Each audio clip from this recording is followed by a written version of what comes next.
All right, now I'd like to review the book The Tragedy of the Euro by Philipp Bagus. I got this from the Mises Institute a week or so ago, and just finished it. And I was interested in reading this book because I really didn't know a great deal about the European Union, especially the European Central Bank, the ECB. I've been looking into the Federal Reserve in the United States government for a long, long time, and I feel pretty comfortable with my knowledge of those institutions, and yet the ECB is a very important, very powerful central bank in Europe. And I really didn't know anything about it, and I still could learn a lot more, but this book served as a good primer on that. What he does in the book is he basically talks about the history of the euro, how it came about, and then he went into his theory, which is basically that the euro was inherently inflationary and that it's what he calls a tragedy of the commons. And what he means by that is that all the governments in Europe have access to euros for their own domestic spending. And when a country like, say, Greece or Spain spends euros for its own politics, the politicians in those countries reap the benefits. Politicians in the various European states are able to use these euros to curry political favor, just as politicians do in every other country. But one of the differences is that when they do this, they cause inflation that negatively affects all the European countries, but it socializes these costs. So the inflation that the Greeks cause will affect everybody in the EU equally, not them. And so they're incentivized to inflate as much as possible. Which is why he calls it a tragedy of the commons. Everybody is incentivized to exploit the currency as much as possible. And initially it wasn't supposed to be this way, and he goes into some differences between the Fed and the ECB. Now the Fed inflates in a couple ways, but two of the main ones is that it will buy government bonds, and the other one is that the Fed will loan money to banks, which will then loan out those reserves and create a credit expansion in that way. Now the ECB initially did not buy government bonds. It would only do the fractional reserve. It would give out loans to banks, and then the banks would pyramid up the credit. Well, what it did do though was that whenever it would take or grant a loan to a bank, it would demand collateral, and one of the things that it would always accept as collateral was government bonds. Now they had at the start criteria. Bonds had to be rated so well. So technically, hypothetically, if a government's bonds were not did not have, I think it was an A- rating or above, they would not accept them as collateral. But since they were accepting them as collateral, government bonds became very good investments for banks to make, because they could buy the government bonds, which would yield an interest rate in the future at some point, and then use those bonds to get further loans at good rates from the ECB. And so what this did is it meant that many of the countries in Europe, especially in Southern Europe, and the pigs, the Portugal, Ireland, Italy, Spain, and Greece, they have much more higher levels of spending and a lot less productivity, a lot fewer imports than, say, a country like Germany or the Netherlands or Austria or Belgium. And the fact that the ECB would use a Greek bond as collateral, the same as they would a German bond, meant that these more profligate countries in the South were basically being subsidized.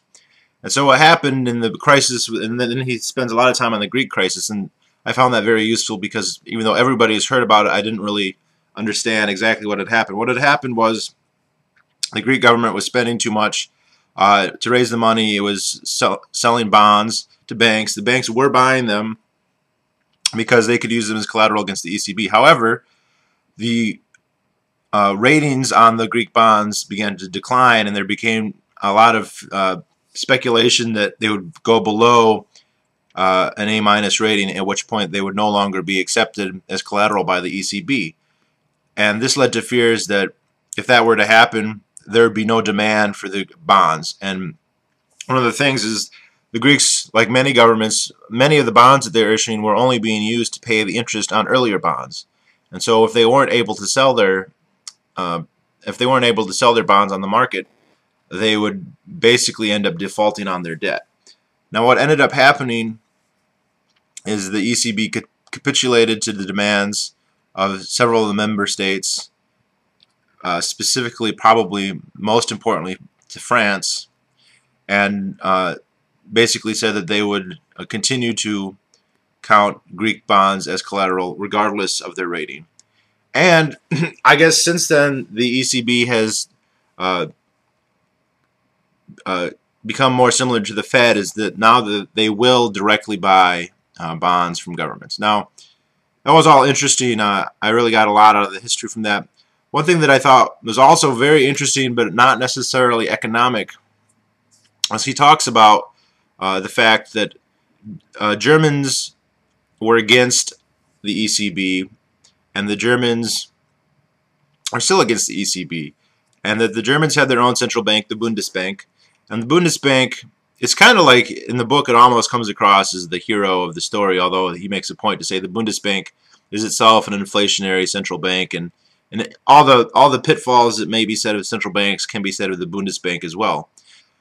But one merit that it had is that it was the least bad central bank in Europe, maybe one of the least bad central banks in the world. I've heard of some smaller ones in some small countries that were probably even better, but I think I've heard Lebanon has almost 50% reserves or something like that. But the Bundesbank always inflated much less than the other banks in Europe, and this meant that the Deutschmark was always very strong relative to other currencies, which was good for Germans. It meant that they were able to buy products and import things cheaply. They could go on vacation cheaply. But it made all the other governments look bad, because when your currency loses value relative to a competitor like Germany, it is embarrassing. Now, what he alleges is that by and large, the Germans and the Bundesbank were opposed to the euro. Not necessarily the EU, but a common currency. And what happened was that their eternal rival, France, who basically comes across as the villain in this story, more so than the Greeks or anybody else, France wanted a central currency. Basically, it is alleged in this book that France wants the European Union to be a new super empire, a super state, an empire with France at the head of it. And that to do that, it has had to subjugate Germany. Now, what happened was, after World War II, Germany was occupied by the four allies, the USSR, France, Great Britain, and the United States. Germany did not really have much of a military, didn't have nuclear weapons, still doesn't have as much military as it maybe ought to have. And what happened was, when the fall of the Berlin Wall occurred, the Germans wanted to reunify with Eastern Germany. And the Soviets didn't really care, although they basically said that they would like to be paid for that, and they were. The German government paid the USSR, I don't know, like 50 billion marks or something equivalent like that. The Americans, they didn't really care. They were ambivalent about it. But the French and the English, but especially the French, are very worried about a united Germany. I guess that's understandable. Germany has... The German central state has posed problems for France, especially, but also the UK in the past. And although there's almost no point where a Fourth Reich seemed imminent, the French were worried about this. And the other thing is, he says in the book, is the French, the French used to be the hegemon of Europe, and they used to have an empire, and they got basically humiliated in the Second World War, and even a little bit in the First World War.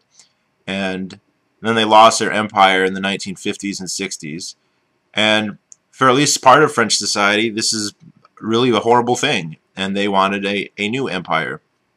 And Germany is a more population, it's a richer country, it's right next to them. They can't be the hegemon if Germany is free and independent. And so what happened was they wanted this central currency, because this central currency would negate the financial advantages of the German Republic. So the Germans wouldn't accept this, but when the Germans wanted reunification, the French basically said, we will not allow you to reunify unless you agree to, in the future, support a central currency. And he provides links, he provides citations for this. Mitterrand, who was the French Prime Minister, some of the other players basically admitted that France coerced this agreement out of the German state and said, we will allow reunification on these terms and these terms only. And Germany was in no place to deny. I mean, they were occupied by the 4 superpowers, all of which, he points out, is occupied by 4 countries, all of which are nuclear powers, all of which have conventional armies vastly superior to Germany's. So they're not really in a position to say no.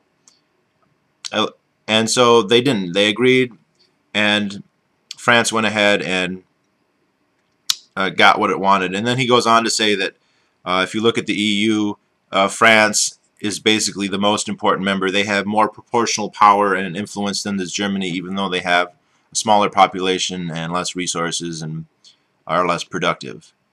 And I don't know how much you could, how true any of that is.